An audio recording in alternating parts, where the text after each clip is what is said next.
ነብዩ አለይሂ ሰላቱ ወሰላም ምን ይላሉ? ወጁኢለት الذل ውርደትና የበታችነት ተደረጋሉ አላ መን خالف አምሪ ያሉ ነብዩ አለይሂ ሰላቱ ወሰላም የኔን ቅናቻውን መንገድ خلاف ያደረገ እንቢ ያለ ሰው ላይ ውርደት እሱ ላይ ሆነች አሉ ነብዩ አለይሂ ሰላቱ ወሰላም።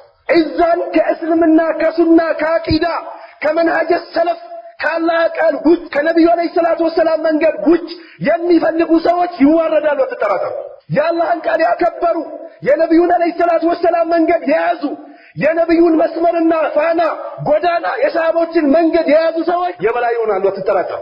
መቼም ቢሆን الله سبحانه وتعالى إنا نحن نزلنا الذكر وإنا له لحافظون جن القرآن إنه يوردنا إلى إنه نطبقه على منهم تكتكلم قل أنت توارد أن تموت لراسك إنجي دين الله يطبقه الله ما إنه مجونا يكتبت من الله سبحانه وتعالى